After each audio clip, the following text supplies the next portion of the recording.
Two grandmas and a microphone. Hi, Number everybody. number 11. Number 11. It's a Sunday after Thanksgiving. Hope everybody had a great Thanksgiving. First Sunday of Advent, right? So we're good. We're good. We're good. This is unusual. We usually have a conversation beforehand. I have no clue what we're talking about. We're winging it this morning, or this afternoon. So I wanted to talk. I feel so much better today because I texted my niece Julia. I stopped on the way over because I thought I want to talk about her on our video. Is that okay? And she's like, she's honored. So I had coffee with her this week and up in Westfield, and walked around Tamacos Park twice with her. And she's from California, but she was tested, so she was negative, so she had it all covered, because she wanted to come home. And Julia is, I think she's 27. She is an amazing, amazing person. She is so gifted and talented and athletic, but I love her because she's so athletic. And she swims in the Pacific Ocean like 4 or 5 times a week in her bikini. And she's going to continue that all year. No wetsuit. That's her goal. She swam Alcatraz. Oh, wow. Yeah. 2 miles. Yeah. She gets out. She looks amazing in her bikini, and she's like, "This is the best day ever." She's just an amazing person. So she, during this pandemic, is living her best life. She's like going to Tulum. She's surfing. She's going to Cabo. She knows how to travel. She puts on her mask. All is good, and she takes really good care of herself. So she's super healthy. And she's got she has an amazing job, so she's making good money, and she can go places with internet and work and surf and have a fabulous life. So, and she's had a lot of health issues with her hormones, and she has gone to acupuncturists and a naturopath and a functional medicine doctor, and this kid's 27, and she has gotten her hormones balanced. She's off the hormones. She eats phenomenally. So I said, "How do you eat?" I always want to know how people eat. So she's in San Francisco. She can get raw milk, raw butter, and she has some kind of a farm where she gets grass-fed, grass-finished beef. She's eating liver, and she's eating a ton of fermented vegetables, and she looks amazing. So I thought, oh, I'm so excited now to go back to how I should go. So I went to Dean's, to our health food store. I got kimchi. So have you had kimchi? I'm like, oh, I have a chunk like before each meal, but it's been a couple days and I feel better. Wow. I think it's from the kimchi? Oh, absolutely. Wow. Well, I don't know. What does it do for you? I don't know. It's like it's like a probiotic. It's really good for your gut. That's and I like if here, I yes. have too much sugar, I start to feel really yeasty, and this is I have to really be careful with that. Me too. So she just has re-inspired me to take some steps. So last night we had smoked kielbasa from our local. I have a local farmer too where I get this stuff from, and mashed cauliflower. I put some potato in there, and then I had kimchi. I felt like a real German. and I gave Thomas a little piece of kimchi. He's like, he's spitting it out on his plate. But you try. So thank you, Julia, for re-inspiring. And then this morning, I really want to start running again and not hurt myself. I was a competitive runner, and I really miss the feeling of feeling good running. So my goal is to be able to run 3 miles, which seems like nothing to a runner, but and feel good and powerful doing it. So this morning, my tendency is to go out and do too much too soon, and so my goal is to do it once a week. And this morning I walked to Sickles, which is like maybe 3/4 of a mile from my house. Did a figure 8 around Sickles, which is 3/4 of a mile. So I ran that, and then I walked home. And then I did my 8-point plank challenge. We're doing that. And then I meditated. So I'm a whole, and then I had kimchi. Wow. So I just feel, so much better. So much better. I could feel it. I told you, right? I said, wow, I sense you feel more relaxed. Yeah. Yes. That's wonderful. So, and I have taking care of yourself. Taking care of myself. And with Thomas home all the time, I got to figure out how to stay in the flow with all of this and to do a good job. So there you go. So now for you. Yeah. So day 1. See how it is on Wednesday or something. But one day at a time. Isn't that the challenge? Like to keep up the things that work, right? Isn't that the challenge? Yes. I know it is for me. Right? Yeah, it can be, yeah. And I always want to get more disciplined, but I don't know. I do it for a day or two or three, maybe. And then I'm back to not being, yeah. Yeah. Well, It's interesting. yeah. As people, like what we do as humans. And Right. There's Yeah. leftover pie. Let's have some pie. yeah, and that's then you easy, know, right? Yeah. Oh my goodness, it's Yeah. easy. Exactly. But that's okay. You can have pie once in a while.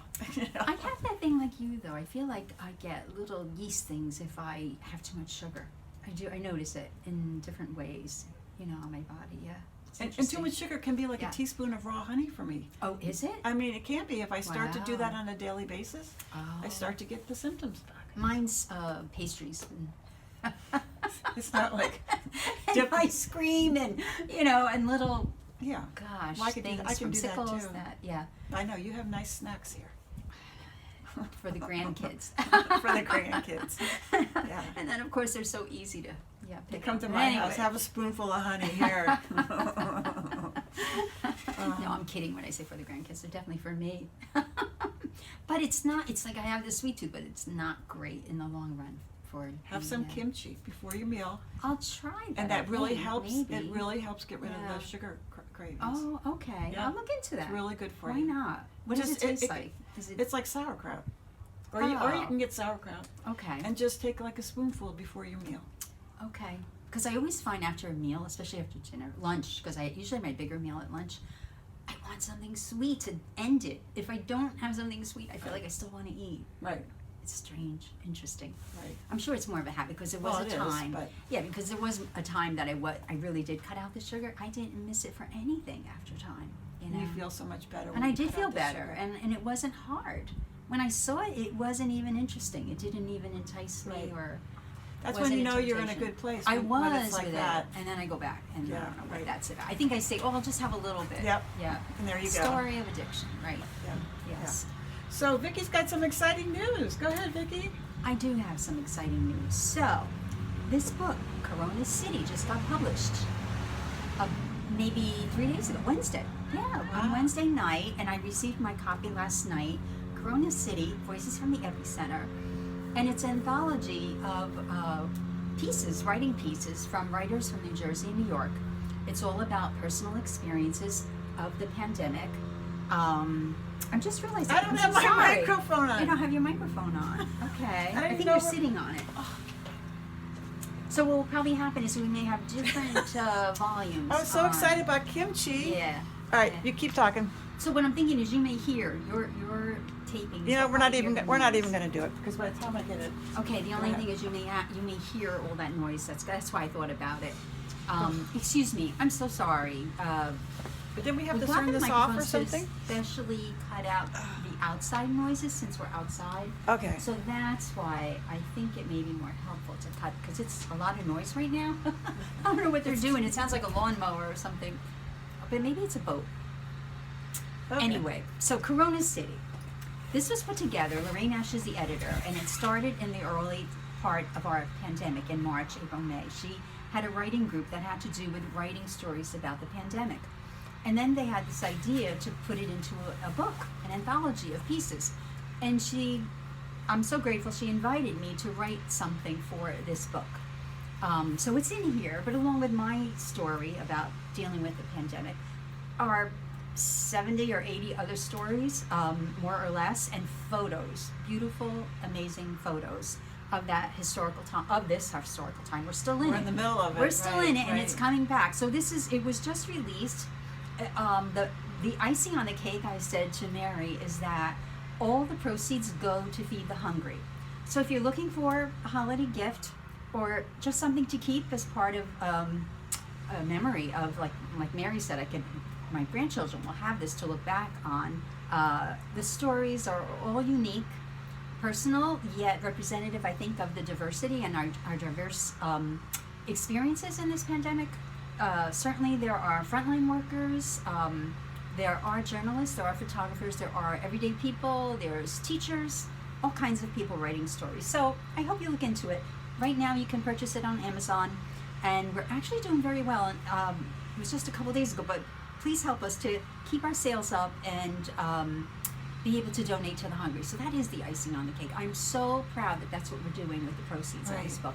It's So great. if you're interested, I hope it's really lovely. I started reading it last night. I couldn't put it down. It's very powerful, meaningful, amazing. And Lorraine, you did an amazing job. Thank you.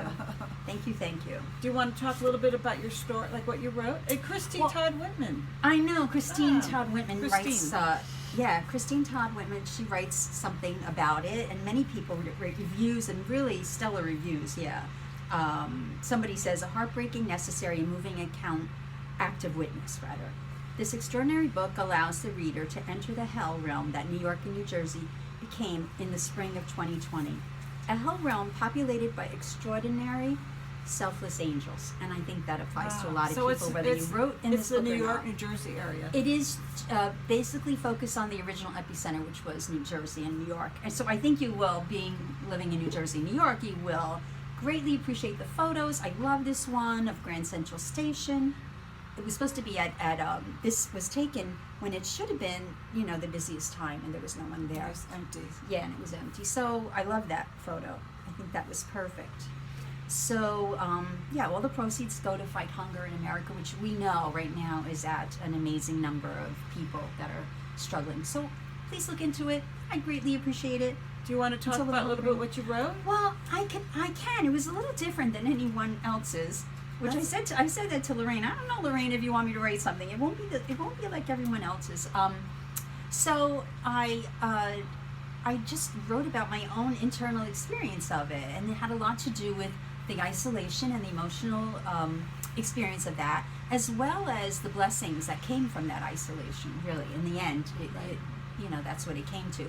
But I wrote it diving 6 feet deep. So I made 6 micro stories of going within.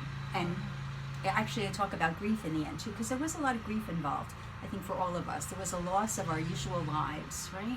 Contact with people. And so it was an extraordinary time for me in many ways. Not an easy time, but extraordinary, and continues to be. But yet it feels a little easier. Like I said last time we were together, it feels a little easier lately because I'm getting to have more contact with people. Well, you know how to go to the store and all of that. In the beginning, Exactly. you thought you had to wash your vegetables or your Right. whatever, Right. everything you touched, you were going to get it. Sure. So it's not as bad. But it's like a race that doesn't have an ending. You have no idea when it's going to end. Well, that's why I say stay in the day. Around that. Stay in the day. If we could just deal with this one day at a time, right? Right. What we have to do for today, it makes it easier. And I do feel like having that original experience earlier this year helped me to practice just being in the present moment. It gave me every opportunity to do that. And then it's a practice. And I felt like I got better at it. Just by, not worrying so much about what was going to happen next, but just being in the space that I was in for that moment. And not that every space was easy. And I write about that. Some of the spaces brought me to my knees. Yeah. It's hard. But, and then again, there's a lot that can come out of that in a positive way. Yeah. Exactly. So, thanks, Well, that's Mary, wonderful. for bringing up the book. Yeah. Thank you. Thank you, guys. Thanks for watching. Anything else? No? Let's see. Is there anybody? No. Well, thanks for coming on. Thanks for watching. Post a comment. Thank you so much. Enjoy your Sunday. Bye.